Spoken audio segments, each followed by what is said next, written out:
Você não sabe o quanto eu caminhei. Boa tarde, meu povo! Tudo bem? Espero que estejam todos bem.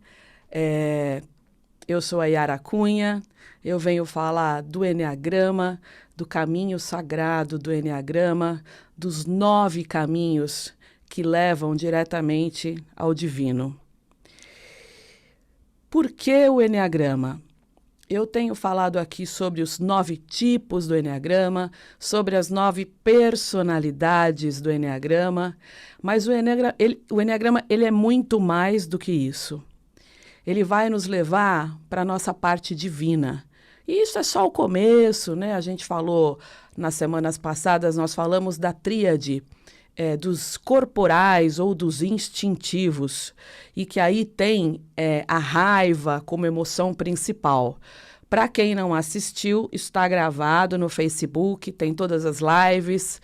Na página, né, no YouTube, Conexão Eneagrama, tem muita coisa para você assistir. Quem não viu os tipos do Eneagrama 8, 9 e 1, que vão lidar com a raiva de formas muito diferentes, pode ir lá no YouTube, Conexão Eneagrama, ou no Facebook, Conexão Eneagrama, e assistir que está tudo certo, tá?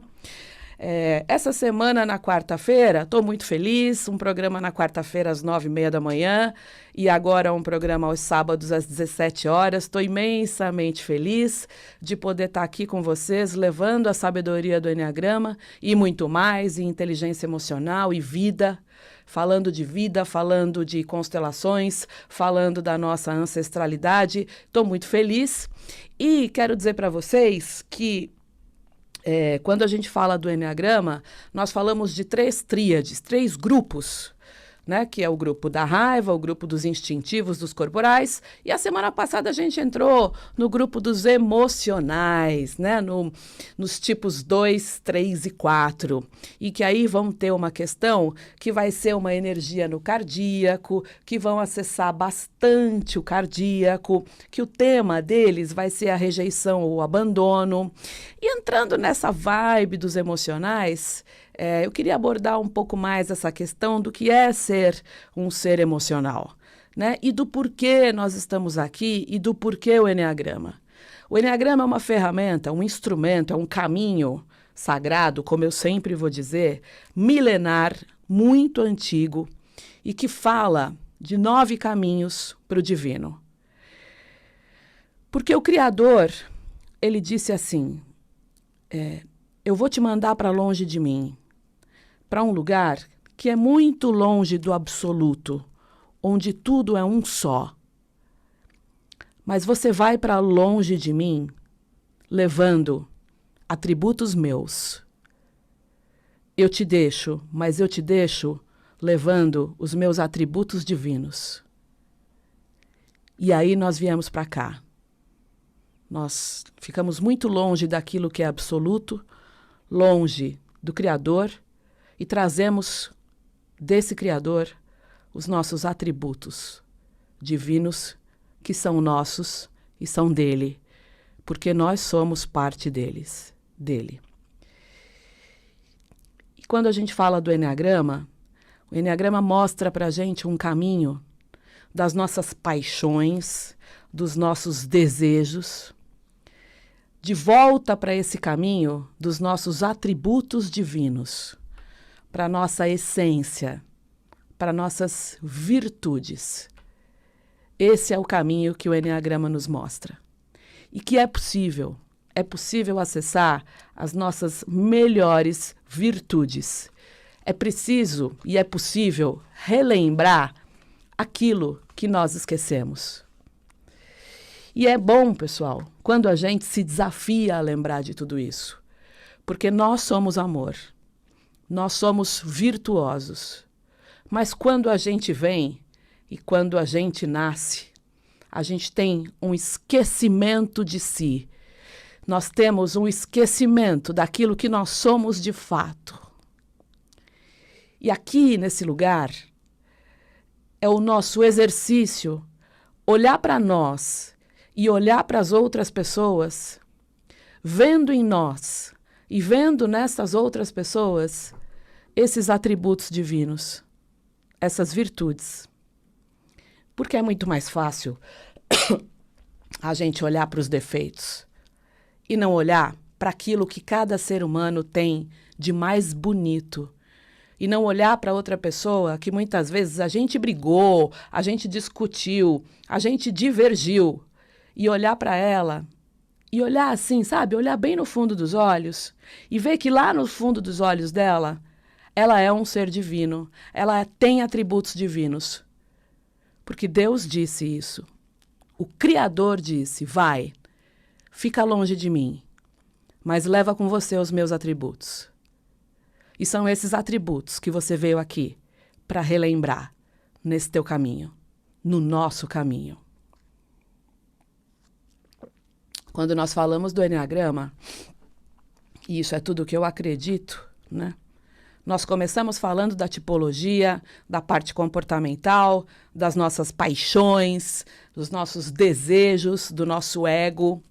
E nós chegamos num lugar, pessoal, em que o Eneagrama, ele nos mostra, e a gente sai dessa questão dos tipos, isso é o começo, porque eu sempre digo, não dá para fazer trabalho pessoal, não dá para fazer trabalho espiritual, se você não olhar para a infância, para pai, para mãe, eu vou repetir isso até eu morrer, porque não dá para fazer um upgrade, sabe, bypassar, dar um bypass, ir lá e falar, nossa, estou desenvolvida espiritualmente, e tem uma baita ferida de raiva do meu pai, não dá. Porque aí você vai criar um ego espiritual e aí não dá muito certo. Não é algo que seja verdadeiro e genuíno, né?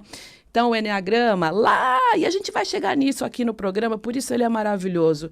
O Eneagrama nos fala que quando a gente nasce num lugar de pouca consciência. Nós nascemos num lugar quase que usando só o cérebro reptiliano. Nós usamos a máscara da máscara da máscara. Quase que a gente nasce num lugar de quase sem alma, né? E a gente está com tão baixa consciência quando a gente nasce que a alma às vezes nem consegue chegar perto. E a gente começa todo um processo de criação, de pai, de mãe, de experiências, começa a aprender. E aí a gente vai para um outro lugar, que é uma outra estação, isso como ser humano. E aí a gente começa a ter um pouco mais de autoobservação, a gente começa a olhar mais para a parte psicológica, para a parte comportamental, para a parte das nossas questões mesmo, do nosso ego, né? Aquele cachorro brabo que é o nosso ego, que às vezes morde todo mundo e morde inclusive o dono, né? E aí a gente começa a se auto-observar. E por aí a gente vai. Eu vou fazer um programa só falando sobre as estações espirituais do Eneagrama, que estão lá na frente, além dos tipos. O Eneagrama é muito mais do que essa tipologia. E por que eu estou falando isso, né? Porque o Eneagrama tem tudo a ver com a nossa ancestralidade. Ele tem tudo a ver, obviamente, com as constelações, que é algo que eu já trabalho e faço trabalhos, inclusive retiros e tudo mais. E essa semana eu sempre trago, e eu decidi trazer aqui aos sábados, algumas reflexões que são mais abertas, né, que vão além do Eneagrama. E essa semana eu tive bastante coisa acontecendo, momentos em que foram momentos difíceis, e depois momentos de muito amor e olhar para o ser humano. E aí a raiva passa e a gente começa a olhar com muito amor. E aí eu queria contar para vocês uma história. Não sei se vocês gostam de história. Obrigada para todo mundo que está me assistindo. Para Dami, minha prima, que fez aniversário. Parabéns, Dami. Para Marta, para Letícia, para Gisele, para o Luiz Brazão, que está todo mundo aí comigo na live. Obrigada, viu? Um beijo para vocês. Eu quero contar uma história. E essa história diz o seguinte. Lá atrás, muitas gerações atrás, a gente nem sabe quantas gerações, não é? Nós todos somos oriundos dessas gerações. Essas gerações que nós temos, do nosso lado masculino e do nosso lado feminino, elas viveram e guerrearam e tiveram uma vida difícil ou fácil para que a gente estivesse aqui. E lá atrás, pessoal, havia guerras, muitas guerras. E a gente sabe, né, por tudo que a gente estuda, lê, estudou lá na escola, que muitas, né, havia uma época que, e acho que até hoje, muitas das guerras eram provocadas e eram iniciadas por motivos religiosos. E por que as guerras começavam a partir de motivações e de conflitos religiosos? Imagina o seguinte, havia um lado A, vamos chamar aqui de lado A, que era um lado, especificamente, mais ligado à religião. A religião dominante na época. Então, vamos imaginar que naquela época a religião dominante era o cristianismo. E aí, era de fato a religião mais estabelecida, a que tinha mais recursos financeiros. Era um lado que meio que mandava em tudo. E era o lado A, né? O lado das igrejas, o lado mais cristão. Ok. Era um lado que imperava, era o establishment, era um lado estabelecido e que tinha recursos também. Em contrapartida, nós tínhamos o lado B. O que era o lado B? Opostamente ao lado religioso, naquele momento, era um lado místico. A gente pode chamar de místico quem? As bruxas, os bruxos, os alquimistas, aquelas pessoas que tinham o poder da alquimia. E esses dois lados, eles brigavam muito. Por quê? Porque o lado A dizia para o lado B, me dá essa alquimia aí, me dá esse conhecimento. E o lado B falava assim, não dou, ele é meu, ele não é teu, ele nasceu comigo. E aí, pessoal, havia guerras. Elas começavam, e aí houve a Inquisição, e aí as bruxas eram queimadas na fogueira, e aí havia grandes guerras, como há até hoje. Lado A e lado B. O que isso traz, né? Alguns pontos importantes. Não há certo e errado, né? O grande problema hoje da nossa humanidade é a dualidade. Por isso que nós falamos no absoluto de onde nós viemos. O círculo do Eneagrama, ele quer dizer o absoluto, o caminho para o uno, o caminho para onde não há lado A, lado B, certo, errado, meu e seu, noite e dia, bom e mal, esquerda ou direita. Mas essa dualidade continua e cada um quer ter a sua razão. E quem tem razão? Quando nós percorremos todo o caminho do Eneagrama, o círculo do Eneagrama, ele quer dizer o retorno para o absoluto, o retorno para o grande dual. O não dual, aliás, é o grande absoluto, o retorno para o uno. Isso é o círculo do Eneagrama. E aí, ok, né? Yara, você tá louca, tá viajando com essa história de lado A e lado B? Não tô viajando. Como é que isso traduz hoje? Isso se traduz hoje. Eu atendo pessoas, eu dou treinamentos. E às vezes sento uma pessoa na minha frente e eu percebo que ela é de uma vertente, de uma linhagem diferente da minha. Ela é alguém do lado A. Ela vem de uma vertente religiosa, enquanto a minha vertente ela é do lado místico. E eu sei que energeticamente eu vou ter que tomar mais cuidado com essa pessoa. Como é que a gente faz quando a gente tem que tossir na rádio? Né? E quando às vezes você encontra alguém na rua, sei lá, no teu trabalho, no teu círculo familiar, alguém que você conhece, você fala assim, olha, essa pessoa não me fez nada. Mas eu não sei porque eu tenho uma coisa, eu não fui muito com a cara dela. E coitada, ela nem me fez nada, veio conversar comigo, tá tudo certo, tá tudo bem. Pois é, gente, pode ser que essa pessoa seja de um lado que seja diferente do seu. Então, por exemplo, eu venho de um lado B, de um lado místico, né? Tem gente, a minha amiga Isabel, ela fala assim, Yara, você é do lado BB, é lado oposto, lado místico. E às vezes tem gente que é do lado religioso e que não vai muito com a minha cara. E eu idem, porque eu também não sou santa. Gente, nessa história não tem santo. Teve quem matou e quem morreu. E todo mundo, em algum momento, foi isso. Não teve, olha, eu sou a vítima da situação, olha, coitadinho, olha, minha ancestralidade foi toda dizimada, massacrada, porque eu sou descendente de índio. Então, eles também mataram, porque índio era muito bravo. O índio não era tão passivo e tão pacífico. Ele não aceitava ser escravizado. E ele matou muito também. Então, não tem essa história de, você é mais X ou mais Y. Não tem. Tá? Beleza. Bom, quando você encontra alguém, a gente vê até casais em que um é lado A e a outra pessoa é o lado B. É o místico e o religioso.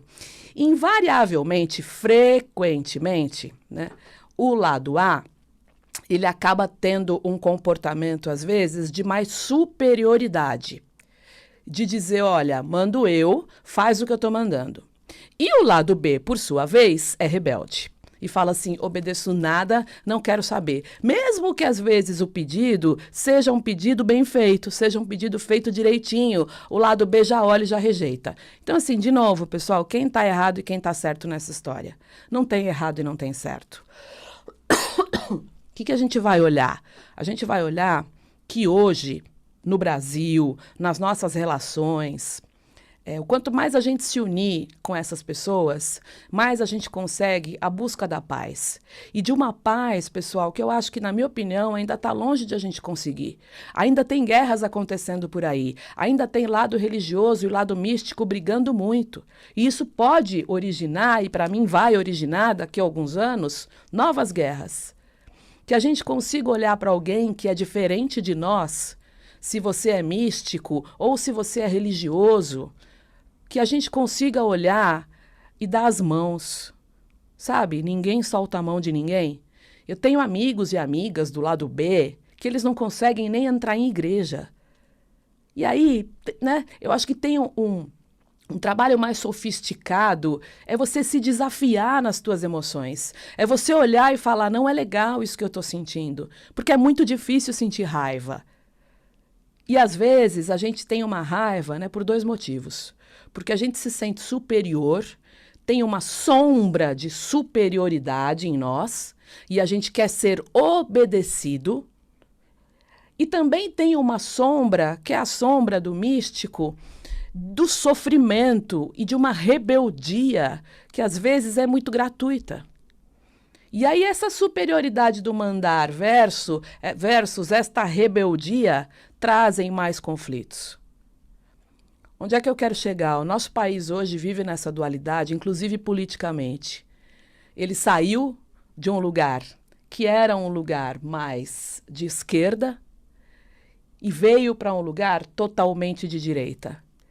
E isso só é possível por quê? Por conta dos extremos. Porque vivemos um extremo há um tempo atrás e agora a gente simplesmente está vivendo um outro extremo de algo que é dual.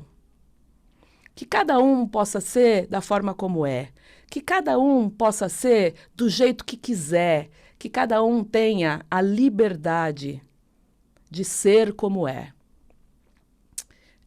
E que a gente possa sempre observar alguém que é diferente de nós e observar não só essa sombra de superioridade que muitas vezes acompanha o lado A, e ele quer ensinar, e ele quer dizer é do meu jeito, como essa sombra de rebeldia e dizer não, que vem do lado B. Olha para alguém e diz, Yara, putz, agora eu já entendi. E energeticamente, isso acaba colidindo, tem uma colisão.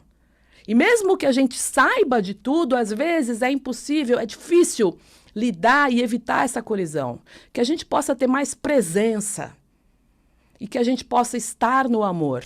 E no momento de um conflito, em que eu estou discutindo com alguém, em que alguma coisa não está bem, que a gente possa abrir o nosso cardíaco e chamar uma força que vem do alto, que é o amor, que é uma força pacificadora para cada conflito. Quando nós falamos de lado A e lado B, isso está presente o tempo todo na nossa vida e nas pessoas. E não existe lado certo e lado errado. Não existe quem está certo e quem está errado. E que a gente possa vibrar no amor, no nosso cardíaco, que a gente possa olhar para o outro, mesmo no conflito, olhando para ele e vendo algo muito maior que ele tem. Porque Deus falou, eu te mando para longe, mas eu te envio para muito longe de mim e te mando com os meus atributos divinos. E é esse o caminho que o Eneagrama vem nos ensinar. O caminho do nosso ego para a nossa parte divina. O reencontro com a nossa alma, com a nossa essência. Ontem à tarde eu participei de um evento muito legal em uma empresa, que é um cliente, em que eu vi muita gente jovem. E essa gente jovem vem com uma força e um amor e uma inteligência que eu fiquei embriagada de tanto amor. Eu só via pessoas bonitas, jovens criativos, gente de muito amor. E eu fiquei embriagada de tanta beleza. E eu cheguei em casa e falei, a humanidade é linda e a gente vai conseguir acabar com essa dualidade do certo e do errado. De achar que eu estou certa e a outra pessoa está errada, acessando raiva o tempo todo. Que a gente consiga acessar as emoções mais superiores. Eu ia falar de emoção primária e não dá tempo, e o programa já está acabando. Que a gente consiga subir o nível das nossas emoções. Porque a gente está aqui muito embaixo e a gente veio aprender. E está tudo certo. Que a gente consiga subir e acessar virtudes. Não só as nossas virtudes, mas a virtude do outro também. Que a gente consiga olhar para as outras pessoas vendo o que cada uma delas tem de melhor. Né? E eu quero aqui deixar um abraço para todo mundo que estava ontem à noite no evento comigo e deixar um grande abraço e um beijo para um amigo que está fazendo um caminho muito bonito e que agora ele fecha um ciclo e abre um novo ciclo. E ele tem feito um trabalho que eu queria contar para vocês, que é um trabalho de se desafiar diariamente. E só de falar desse trabalho eu já fico emocionada, porque é muito difícil. É muito difícil a gente não acessar a nossa raiva, é difícil não acessar emoções inferiores. Culpa, julgamento, possessividade. E esse meu amigo tem feito um trabalho brilhante de se desafiar e ele tem aberto o coração dele de uma maneira muito bonita. Então, gente, é possível, vale a pena, é real, dá para ser mais feliz, dá para a gente encontrar em nós mesmos o amor e encontrar onde é que o amor se perdeu dentro de nós e colocar ele nesse caminho do coração novamente. É possível. Quero dizer que no final do mês eu estou lá no Rio de Janeiro, no Espaço Âncora, com a minha querida Clara, tá? Para quem quiser informações, entra lá no Facebook, Conexão Eneagrama, tem lá a agenda, tem os eventos. Quero dizer que também quem quiser pode mandar o WhatsApp no 11 99122 5140.